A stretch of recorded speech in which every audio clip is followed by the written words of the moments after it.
I am really good at losing things. I am so good at losing things and leaving my belongings behind that my former partner forbade me from borrowing her belongings because there was no guarantee I would come home with them at the end of the day. So maybe it's just me, but I suspect we all do this to some extent. We leave things behind that we wish we could go back and find. And we leave intangible things behind that we wish we could go back and reclaim. It might be a lapsed friendship or sense of security or all the time that seems to just fly by. Boy, if we could get some of that back, right? And we lose things that sometimes we didn't really lose them, but we never really had them, or we only had them partially.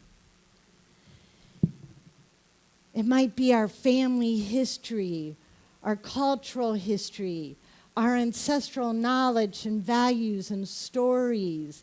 And related to that history or that lost connection with our ancestry, we might feel a sense of not knowing completely who we are even. I mean, who would I be if I knew all my history? You know, my parents were not people that talked about our family. I know very little about my family history. I bet a lot of you know more. I grew up with this strong Irish identity, and second to that was German. But then we found out that our ancestors are actually from England and Scotland, not Ireland. And my last name, McCann, was actually my father's adoptive father's last name, which I didn't know till I was an adult. And then that German ancestry that we thought we came from our mother's side, a bunch of my cousins had DNA tests done, and then they texted this whole huge group, like cousin text group, and said, guess what? We're not German. And so I'm kind of like, well, then what the heck am I? And yeah, I still don't know. I'm a little Irish, I'm in a little Scottish and a little English, but other than that, I don't know. And sometimes we lose our spiritual anchors, or we leave them behind. We might do this, or this might be done to us, it might feel, when the world has gone crazy and we're scared, or when we've suffered a devastating loss and it's just too painful, or when the demands of adult living catch up with us and we yearn for that childhood innocence and easy faith. We lose or leave behind all kinds of things, sometimes deliberately, and sometimes it's done for us or to us by other people. The Akan people of Ghana have a proverb that teaches the importance of going into our past and reclaiming what we have forgotten. It's Sankofa. Sankofa. The short translation is go back and fetch it. I was first introduced to this idea by my friend Reverend Michael Lattimore, who is an African-American minister in our movement, senior minister at Ahaya Center for Spiritual Living in Pasadena, California. And he taught me a little bit about Sankofa from his ancestors who hail from Ghana. Now, I said the short translation is go back and fetch it, but the more correct, fuller translation is it is not taboo to go back and fetch that which you have forgotten. And it's very often represented by the Sankofa bird, a mythical bird, who when you see it, it has its feet facing forward, but its head is turned backwards, and in its mouth is an egg. And that egg represents the future, which it has just snatched off its back, meaning our future is in the past. Bruce Tumuhimbise wrote, Sankofa teaches us that we must go back to our roots in order to move forward. That is, we should reach back and gather the best of what our past has to teach us so that we can achieve our full potential as we move forward. Whatever we have lost, forgotten, foregone, or been stripped of can be reclaimed, revived, preserved, and perpetuated. The Sankofa bird reminds us that we must continue to move forward as we remember our past. And part of this principle, this teaching, is that if we want to be strong today and have a strong future, we need to go back and fetch the lessons from our past and incorporate it. Now, this can apply to things big and small. It can apply to something as big as a group of people reclaiming their heritage or their ancestral values. And it can be as small, but also pretty big if you think about it. Something as small as revisiting and correcting a hurtful comment that we made from somebody. Now, how's this Sankofa? When we do that, it allows us to go back and fetch a better way to show up in the next conversation. That too can be Sankofa. And this going back to fetch what we have forgot is important work to do. It's important spiritual work, individually and collective. Because each of us, our souls, individually and collectively, are on this upward spiral of evolution, right? And each upward spin rests on what came before.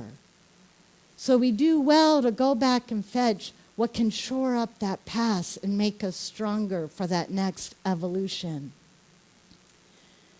So I want us today to think about how we can apply this principle of Sankofa to various aspects of our lives. First, that very fundamental, our family and cultural histories. Now, this idea of Sankofa itself is very prevalent in African American communities and throughout the African diaspora.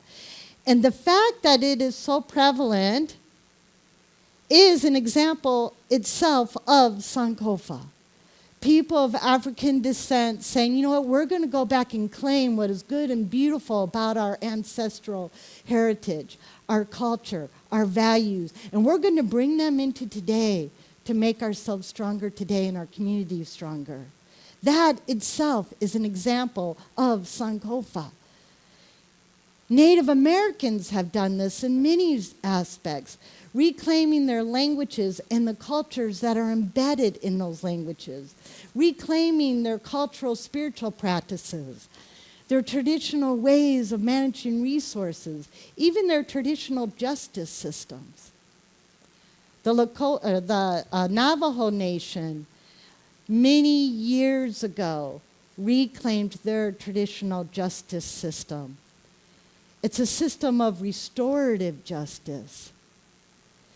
It's a system based on the whole community coming together in conversation to come to a consensus. It's not about punishment.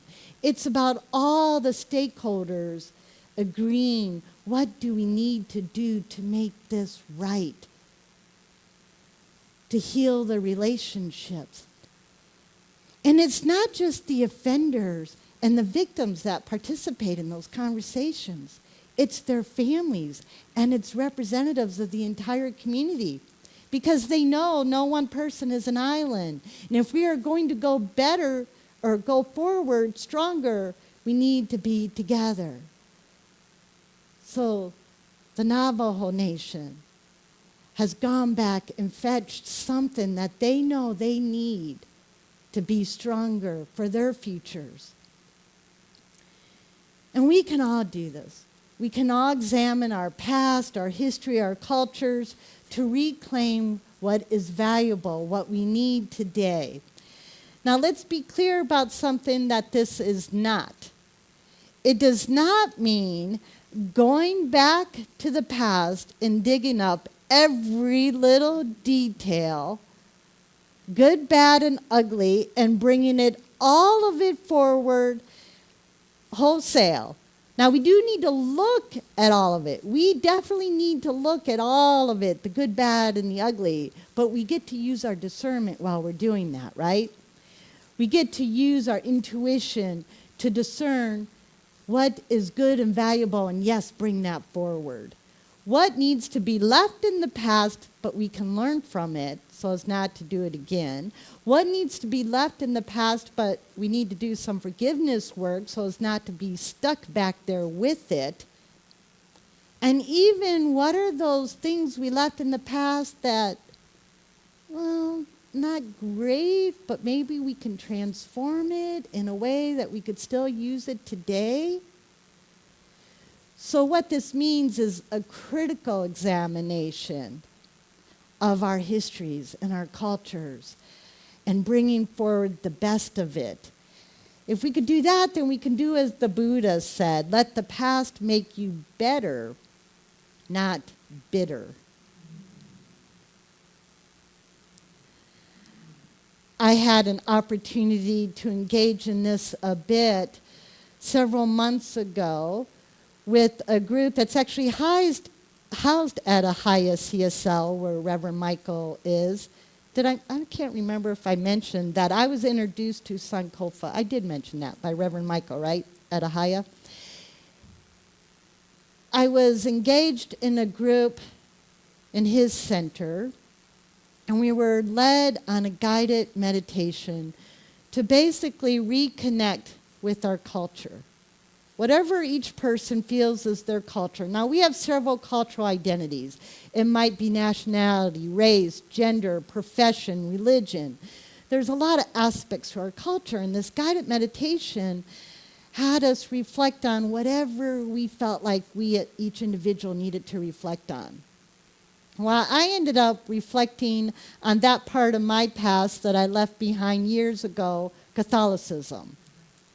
I left it all behind. It was very conscious, deliberate decision. There was a time in my life when I thought there is nothing about that I want in my life. Well, then, Reverend Kathy is laughing. During this guided meditation, I re-examined that. And I realized, you know what, it wasn't all bad. To which I think I heard my poor departed mother saying, finally. But I realized it wasn't all bad.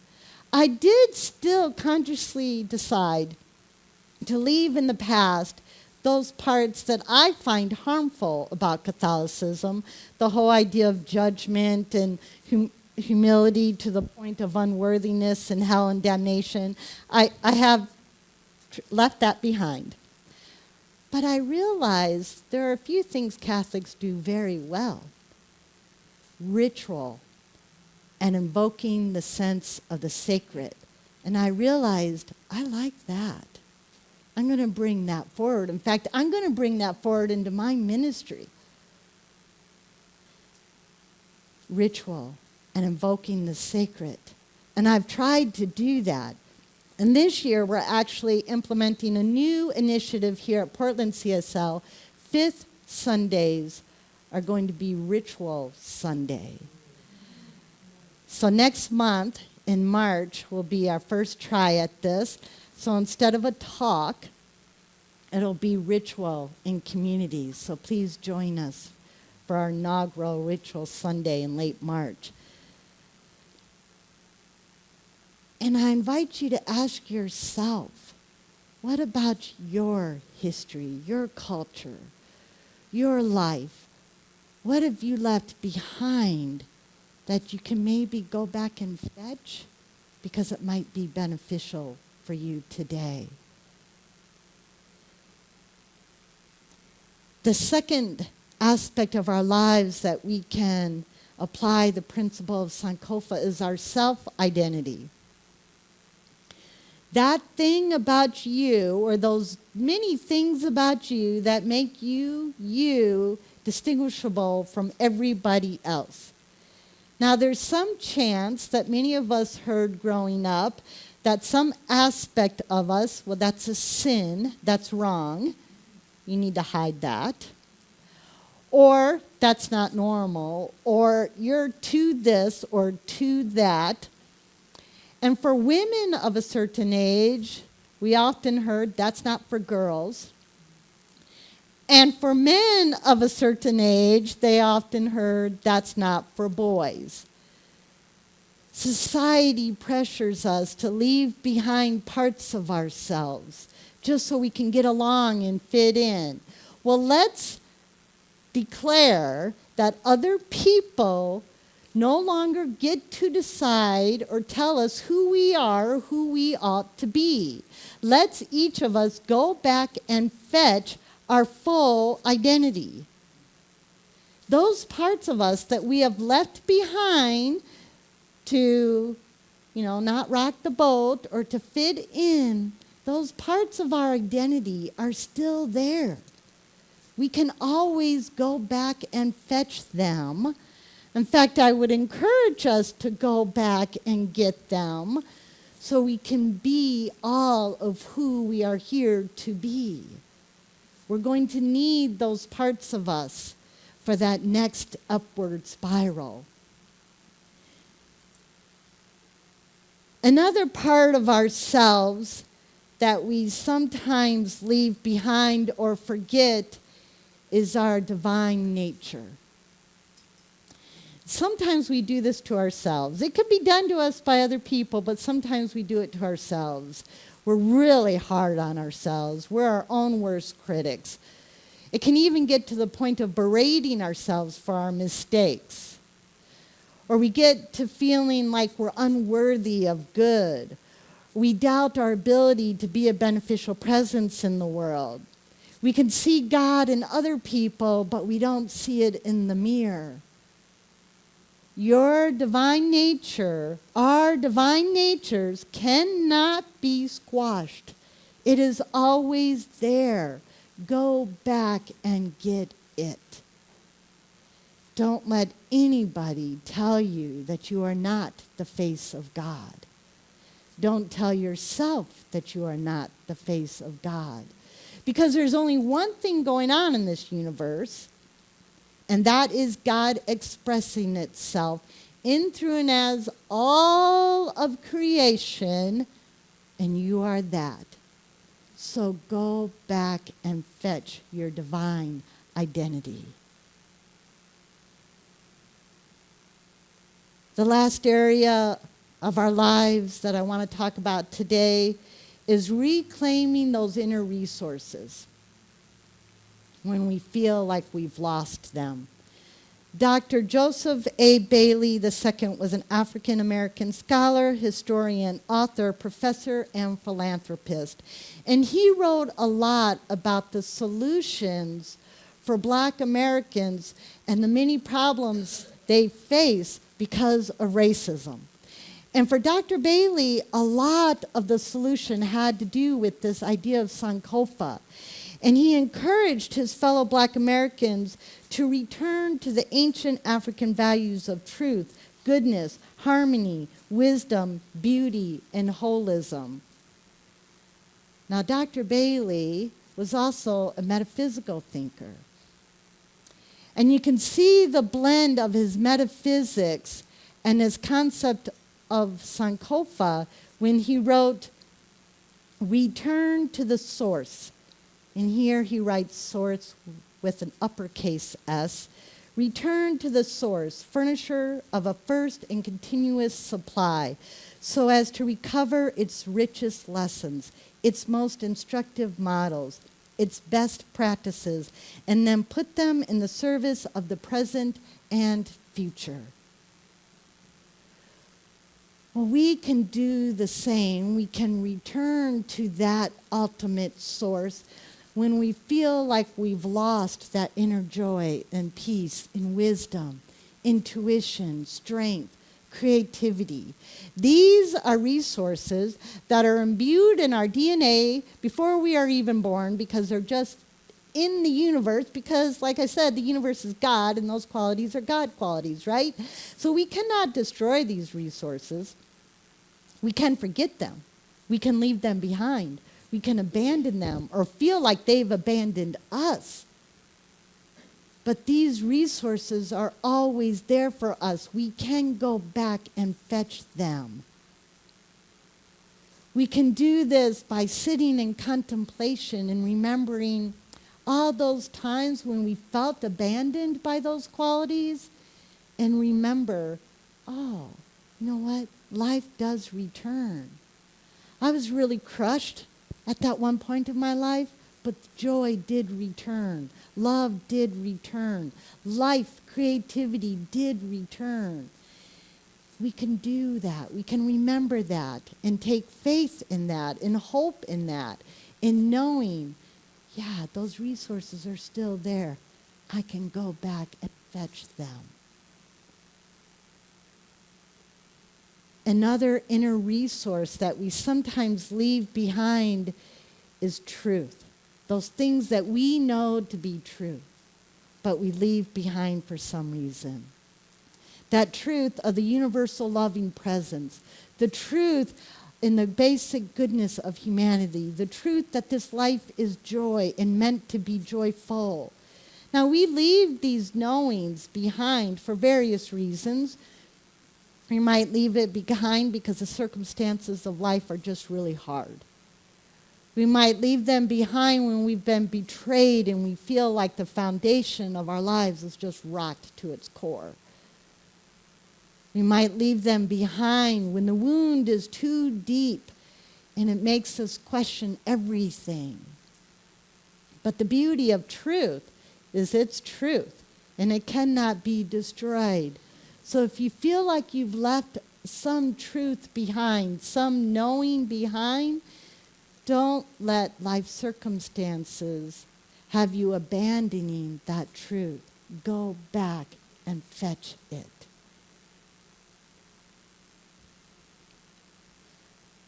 Soren Kierkegaard said, life can only be understood backwards, but it must be lived forwards.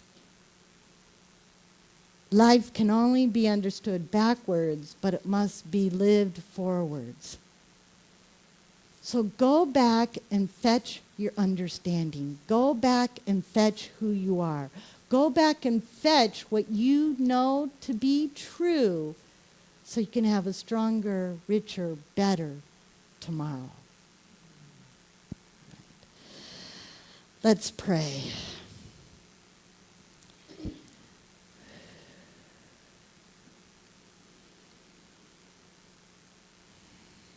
I invite our practitioners and ministers to stand and take this prayer into their consciousness on behalf of everyone now and in the future who might hear this prayer.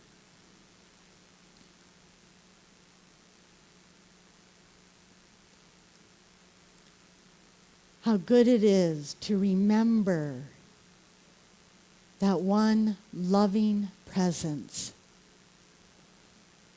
that one power, self-knowing, self-existent cause that at some point said to itself, I want to know more of myself. I want to experience myself. And it created. And it continues to create. And it always creates. And it endlessly and infinitely creates and revels in itself through and as that creation. How good it is to go back and remember that fundamental truth.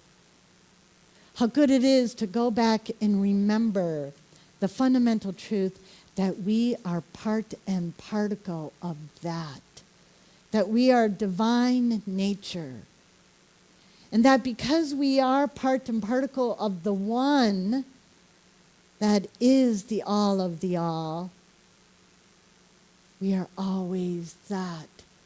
And when we have forgotten, we can remember.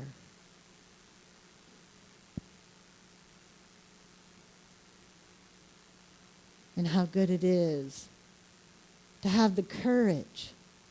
And I declare now with my word that we all have the courage to go back and re-examine, to look at, to learn, to use our discernment and reclaim that which is good and beneficial, that was maybe lost, but can be remembered. And I just pause now for a brief silence so each person may just reflect for a moment. What have you left behind that you would like to reclaim for your future?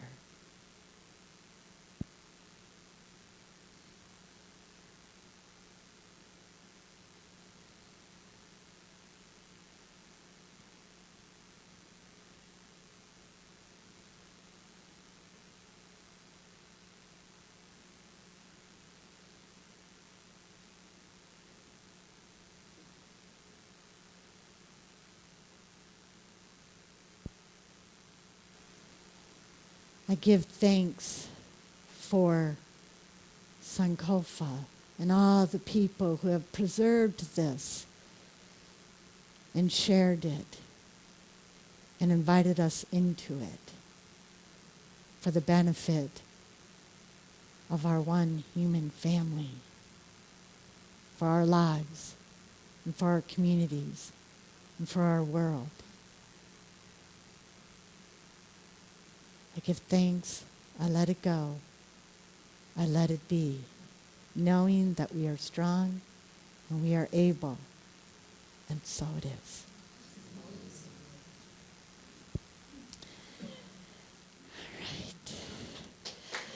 All right. You know,